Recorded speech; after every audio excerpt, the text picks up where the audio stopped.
It's Claudia, and welcome to Take a Moment to pause with purpose. And the does represent the new topic that I bring to you each and every week that I hope will give you a moment to pause, think about what I'm saying, and maybe be provoked to tweak perspective just a little bit, because even incorporating the slightest change can result in some major changes and impact going forward.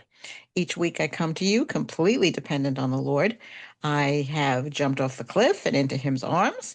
That happened about a year ago. Can't believe it. This year has flown. I don't know where it's gone. But the Lord just wanted me to trust him.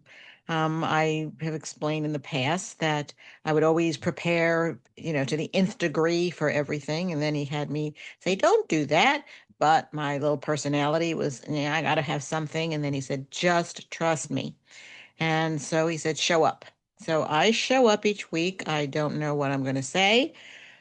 He generally, not generally, always shows up and shows off, and I trust him to do that. I trust him to fill my mouth with a message that he wants to impart to you, and I pray to bless you. I have been in a time of discovery, a time of transition and transformation on many levels, physically, emotionally, spiritually, soulishly. I've allowed myself to be changed by the Lord, to be transformed by the Lord. And it can be kind of painful, it just can be. But when we do that, when we allow ourselves to go into refiner's fire and let the Lord put us on the potter's wheel as well and get out of us the junk that holds us back, there's such a freedom there, because in the Lord Jesus, when we accept him, it's whom the Son sets free is free indeed. So I just give you that. I seem to be going a little longer on the intro this week, but it's okay. You can find me on my YouTube channel, Take a Moment to pause with purpose, and on podcast stations such as Apple and Spotify, again, under Take a Moment to pause with purpose. I love it if you could like, subscribe, and share, but also comment. That means a lot to me, and I seem to be getting a lot more comments lately. So I, I'm taking that the subjects are really resonating with you, because there always seems to be some kind of transition going on in this podcast. Like I said, the Lord gives me inspiration. I show up, and there it is. So I thank you for being here. If you've been with me for a while, I thank you. If you're new, welcome. And I hope this podcast episode this week also blesses you and resonates. So, this week is take a moment to tap into your creativity. I don't know about you, but I've always thought of creative people as painters and writers and authors and actors and musicians. That's how I thought about creativity. But the Lord has really been tapping on me and saying, no, it's like shift the mindset. Creativity spans everything. I mean, think about this. The Lord created us in his image, and he created the universe. He created us. So if we've got the creator of the universe and the Lord who created us, think about the creativity that's coursing through our veins, okay? And it comes down to, what has the Lord birthed in you? What desires do you have in terms of what do you want to do in life? Uh, each of us is different. God created each of us differently. I'll just use the stereotypical creativity. No two painters are the same. No two authors are the same. It's like, and no two musicians are the same. There was one time years ago, I wasn't sure what I was going to do. I was laid off from work, and somebody introduced me to a career counselor, and I was in a bad place. I just was, and I said, "Who am I? I don't know. I feel like I want to write. I don't know what I want to do." And I said, "But there are so many books out there. There are so many articles out there. There's so many everything." And then she just like hit me right between the eyes and said, "There's always a new song. There's always a new book, because you're different than everybody else. And you have a voice. You have something that you can say in a way that nobody else can say it." Wow. And because I was in a bad place back then, it didn't resonate with me as much as it's resonating with me now in these last few years, especially now as I'm talking about it, because I really haven't thought about it in a very long time. But when people speak to you, and then in the right moment in time, that's when it really comes up and it has its moment to resonate and take it and run with it.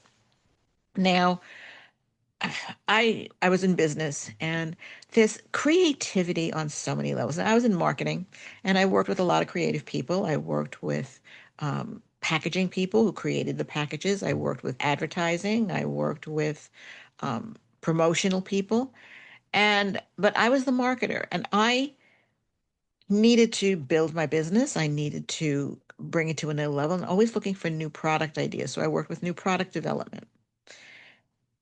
And what I find interesting, it takes a lot of creativity to problem solve, to bring different people from different disciplines together to agree and to come up with new ideas and plans and to navigate everyone through it, to brainstorm, to get the juices pumping.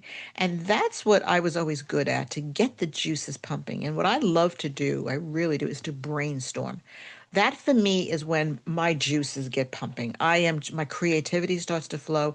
So I work better, and I had to discover this over the years, that I work better when I've got a lot of energy around me and I've got people bouncing ideas, and then I'll take that idea and build on it and let everybody else kind of just come together and flow together. And so with that said, I am challenged when I'm by myself, I'm writing. Sometimes I can get stuck very easily, but my creative source is the Lord. And I will get quiet and I'll go for a drive, I'll go for a walk, I'll just do a step away. But if I'll start to pray, whatever it is, I'll put music on. I don't know, whatever it is to get my juices pumping. But and so for writing a book or writing a screenplay or things like that, I struggle a bit and I really have to close in and get into a different zone. What I find interesting though is when I write my poetry, the Holy Spirit will download a title to me, and I will sit at the computer and boom, in 20 minutes, I have a poem written. And it's not by me, it's by God. So he's my creative source for the creativity on the poetry. And I always find that fascinating because I just let it flow. And I think that's part of the creative process. We need to just back off from the noise, back away from the stuff that's around us. Now, I'm amazed that I'm actually going to go in this direction. We live in a world loaded with technology. Think about where we were even 10 years ago, but I'm thinking like 30 years ago. I'm sitting at a computer, a small computer, and it was just we had the rooms were filled with these mega machines for the computers and the information to be put in. And I learned on punch cards. I think I mentioned this in an episode a little bit ago.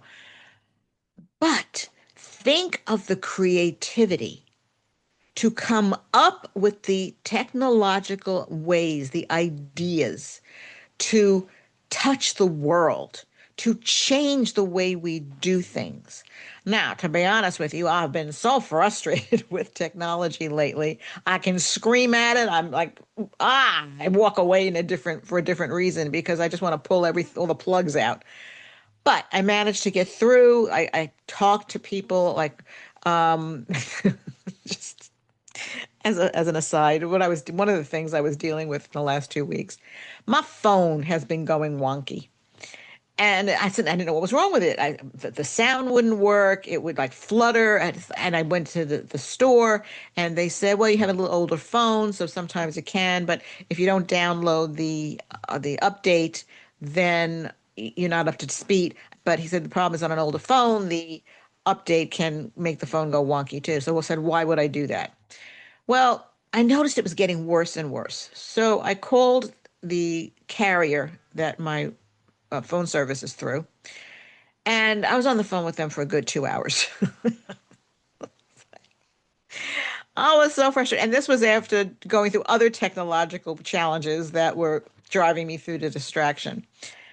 Well, thinking back, talking to this person, they have those, you can tell they're reading off of a script and they're checking off the boxes as, did we check on this? Did we check on that? Okay, fine. Well, let's think about this.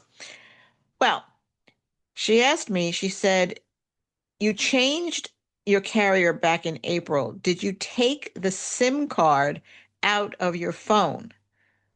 And I said, the what? The SIM card? I know about SIM cards, but I didn't even think about it.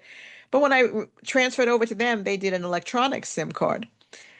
I'm like, I didn't do anything. I said, nobody told me to do that.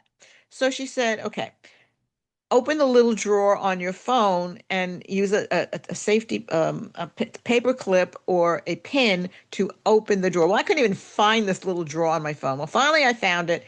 There's a tiny hole that I had to put this paper clip or pin in. Well, I couldn't do it. It was ridiculous. It was so stuck in there.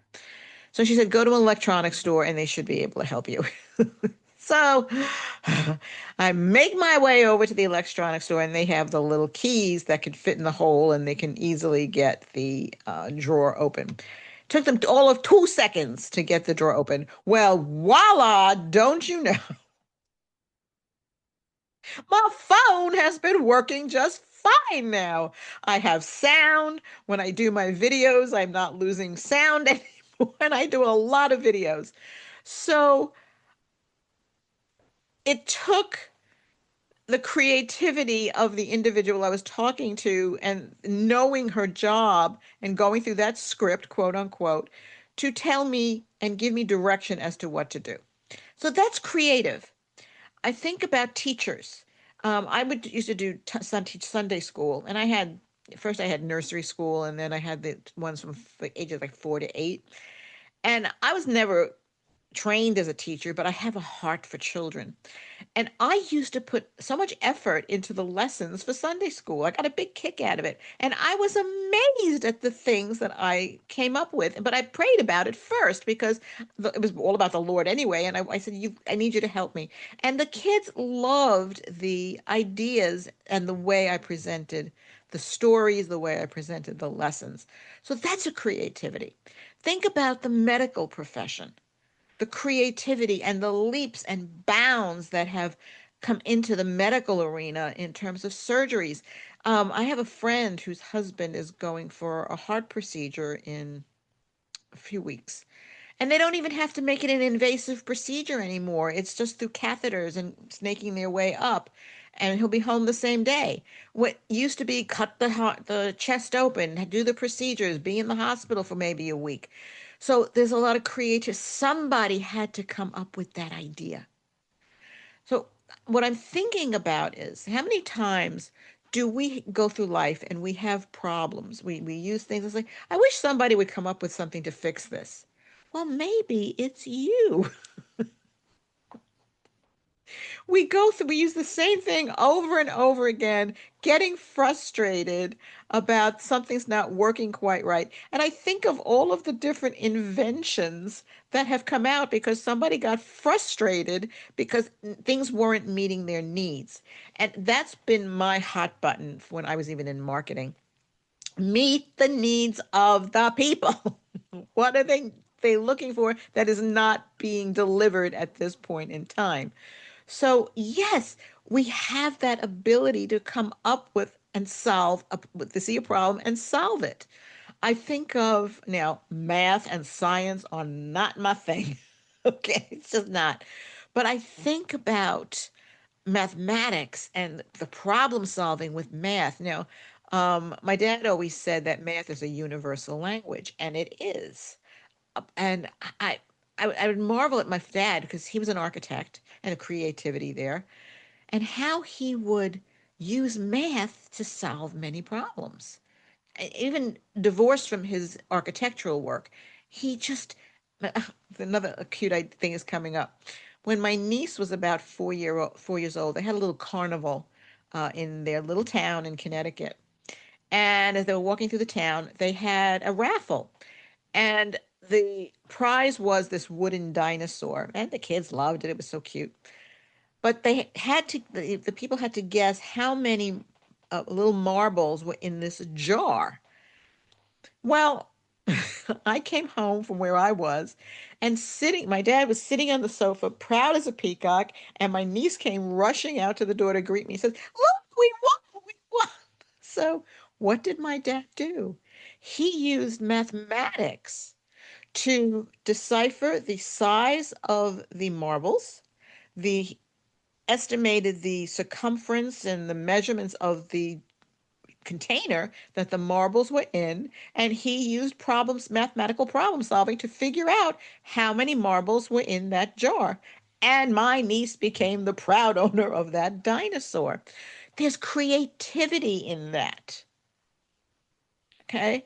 I look at there are things I can fix, there are things I cannot fix. But I think about mechanics, plumbers, people in the trades, the way they come up with the ways to fix things. And I stand there like, wow, that was fantastic. 'Cause I don't know what to do, but they're trained. They have been doing something for years, or even people in internships or novices. There's creativity within them. So, with all of that, what is burning in you? There's an idea that's in you. There's a burning desire to see something come to life. Do you have writing in you that you need to tap into that creative side, that writing side? I didn't know I could write. But people prophesied over me for years. You're a writer. You've got books in you. Okay. And I started out, I mean, as I said, I was in corporate. I did a lot of proposals. I did a lot of things like that. But I wrote a one-woman show. I went to writing classes and I got feedback, but I wrote a one-woman show and it got rave reviews. And then from that came a blog, and from that came my book, My Wall is Red, a memoir of discovery.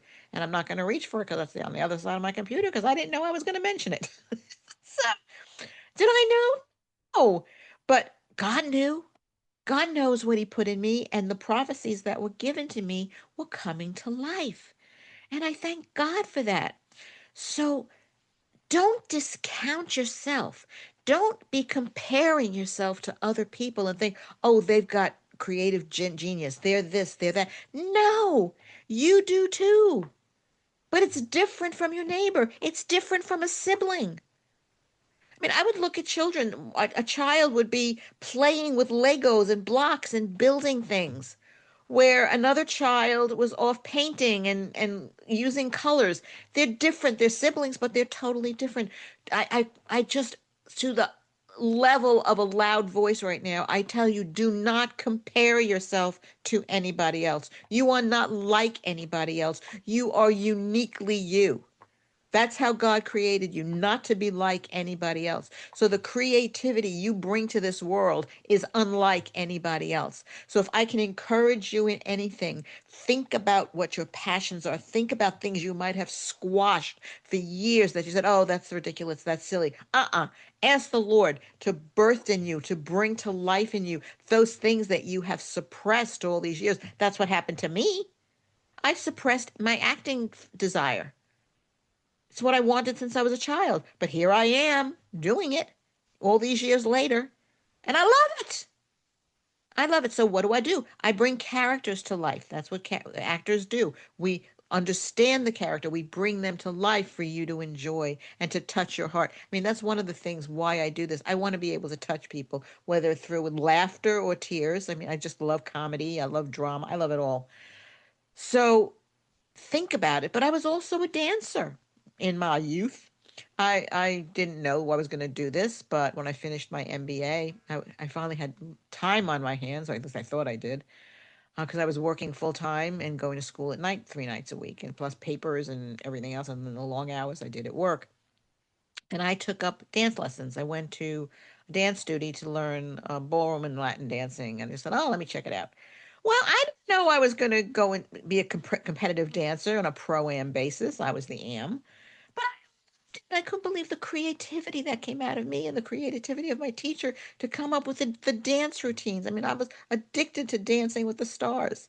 and the creativity and coming up with those routines. I love it. And especially when there's a partnership, when people sync together, as I said, the brainstorming and one flows with the other. Think of marriages and partners and people who join together and they blend and their teams and the ideas that they can come up with. So don't put yourself down.